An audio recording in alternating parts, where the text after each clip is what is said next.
సర్వోన్నతుడైన దేవాతి దేవునికి స్తోత్రములు. ఆయన ప్రియబిడ్డలైన మీకు వందనములు. 2026 జనవరి 21వ తారీఖు ఏర్పరచబడిన దైవవాక్యం 2వ రాజులు 2వ అధ్యాయం 9వ వచనం.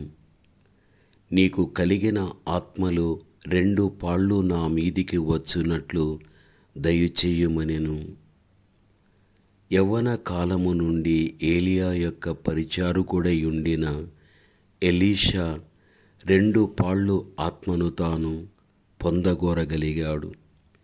ఏలియా పిలవగా తన ఎడ్లను వృత్తిని విడిచిపెట్టగలిగాడు. బంధుమిత్రులను మరిచిపోయాడు. ఏలియా మీద నుండిన ఆత్మ 2 పాళ్ళు తన మీదికి రావాలనని ఎంతగానో తాను కోరుకోగలిగాడు. గమనించాలి, ఆత్మ సంబంధమైన వరములను గూర్చి మీకు తెలియకుండుట నాకు ఇష్టము లేదు అని అపోస్తలుడైన పౌలు చెప్పిన మాట. ఇది 1 కొరింథీ 12:1. నిజమే, మనము ప్రకటించునేటటువంటి సువార్తను ప్రభువు తన చిత్తానుసారముగా సూచక్రియలను చేతను మహత్కార్యముల చేతను నానా విధములైన అద్భుతముల చేతను స్థిరపరుస్తుంటున్నాడు అని హెబ్రీ 2:4 మనము చూడగలం. పరిశుద్ధాత్మతోనూ శక్తితోనూ ఎందుకు అభిషేకించబడాలి? ఇది మనం అర్థం చేసుకోవాలి.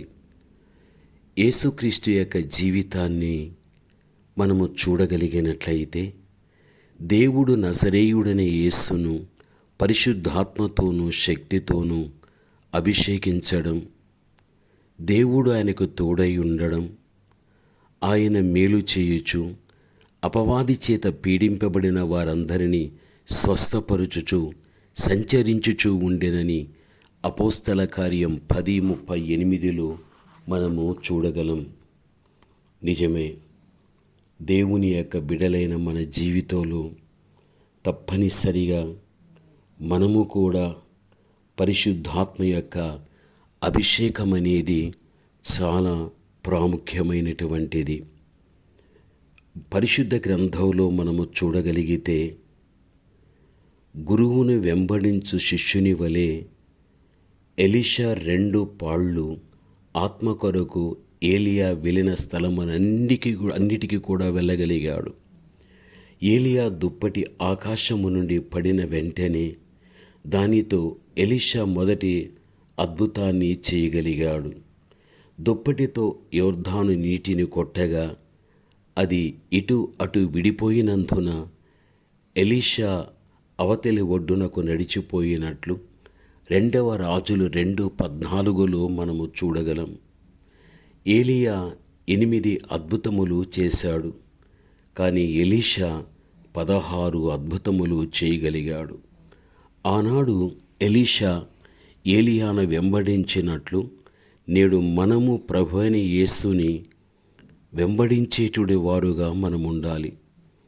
అప్పుడు క్రింద పడిన దుప్పటి ద్వారా ఎలీషా 2 పాళ్ళు ఆత్మను పొందుకొనెను.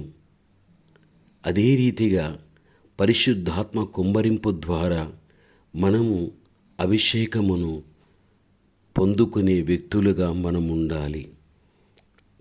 బైబిలు చెబుతుంది, నా ఆత్మ లేనివాడు నా వాడు కాదు అని. కాబట్టి దేవుని యొక్క మాటలు వినుచు ఉన్నటువంటి మీరు పరిశుద్ధాత్మ యొక్క అభిషేకం అనేది చాలా మీకు అవసరం. క్రైస్తవ సమాజములో చాలామందికి పరిశుద్ధాత్మ అనేటువంటిది అసలుకు సరైన అవగాహన లేదు. అసలుకి ఏంటి పరిశుద్ధాత్మ అంటే? ఇటువంటి పరిస్థితుల్లో క్రైస్తవ సమాజం ఉంటున్నది అంటే ఎంత దేవుని యొక్క వాక్యములో వెనుకబడి ఉంటున్నారో దీన్ని బట్టి మనకు అర్థమైపోతూ ఉంది. పొయ్యాది తండ్రి కాలం, పొయ్యాది క్రీస్తు కాలం, నేడున్నది పరిశుద్ధాత్మ కాలం. కాబట్టి ప్రతి వ్యక్తి కూడా ఈ ఆత్మ అభిషేకం అనేది చాలా ప్రాముఖ్యమైనది. 2 సమూయేలు 23:1 చూస్తే, యాకోబు దేవుని చేత అభిషేక్తుడై మహాధిపత్యము నొందిన వాడును, ఇశ్రాయేలుల స్తోత్రగీతములను మధురగానము చేసిన గాయకుడునగు దావీదు పలికిన దేవోక్తి ఇదే అని మనకిక్కడ చెప్పబడుతూ ఉంటున్నది. నిజమే, ఇశ్రాయేలీయుల స్తోత్ర గీతములను మధురగానముగా చేసిన కీర్తనాకారుడు దావీదు యొక్క విజయ రహస్యము ఇందులో మనకు చెప్పబడుతూ ఉంటున్నది. అతడు దేవుని చేత అభిషిక్తుడయుండెను. అందువలన నేడు దావీదు కీర్తనలు మధురముగా, ఆదరణ కలిగించనివిగా, ప్రోత్సహించనివిగా మనకు కనిపిస్తూ ఉన్నాయి. దేవుని ఎడల గల ప్రేమను వెల్లడి చేయించుటకు కారణం అవన్నీ దేవుని ఆత్మచేత నింపబడి ఉంటున్నాయి అని మనము తెలుసుకునే వ్యక్తులమై ఉండాలి. దేవుని కుమారుడుగా, దేవుని కుమార్తెగా నీవు గ్రహించవలసిన విషయం, నిన్ను గూర్చి ఇటువంటి విశేషాలు చెప్పబడుట ఎంతో నీకు ఆశీర్వాదకరంగా ఉండడం జరుగుతుంది. నీవును ఇటువంటి అభిషేకముతో నింపబడే వ్యక్తిగా నీవు ఉండాలి. దావీదు జీవితంలో అతడు మొట్టమొదటగా తన సహోదరుల మధ్య అభిషేకించబడగలిగాడు. తర్వాత కాలమందు అతడు యూదా, ఇశ్రాయేలుల అంతటి మీద రాజుగా అభిషేకము చేయబడగలిగాడు. అభిషేకించే నిమిత్తము సమూయేలు తలుపు కొమ్మను నూనెని నింపుకొని వచ్చి సమూయేలును తలుపు కొమ్ము తీసి వాని సహోదరుల ఎదుట వారికి అభిషేకము చేసినట్లుగా 1 సమూయేలు 16:13 మనము చూడగలం. ప్రభునందు ప్రియమైనటువంటి వారులారా, దావీదు యొక్క జీవితంలో ఎంత ప్రత్యేకత మనకు కనిపిస్తూ ఉంటున్నది, ఎంత పరిశుద్ధాత్మ యొక్క నడిపింపు కనిపిస్తూ ఉంటున్నది. ఈ రోజున దేవుని కుమారుడుగా పరిశుద్ధాత్మ పొందాలి, దేవుని కుమార్తెగా పరిశుద్ధాత్మ పొందాలి. ఈ అభిషేకాన్ని నువ్వు పొందుకున్న తర్వాత ఆత్మ నిన్ను అనేకమైన కృపా వరములతో నింపుతుంది. అదే ఆత్మ నిన్ను చక్కగా ఆత్మీయతలో నడిపించడం అనేది జరగగలుగుతుంది. ఆత్మ ద్వారా ఆదరింపబడగలుగుతావు. ఆత్మ ద్వారా జీవితానికి నెమ్మది అనేటువంటిది కలుగగలుగుతుంది. ప్రార్థన. పరమ తండ్రి అయిన దేవ, మీ మాటలు వినుచున్న మీ బిడ్డలను సంపూర్ణమైన మీ ఆత్మ అభిషేకముతో మీరు అభిషేకించి నడిపించుకొనమని యేసు నామములో ప్రార్థిస్తున్నాము తండ్రి.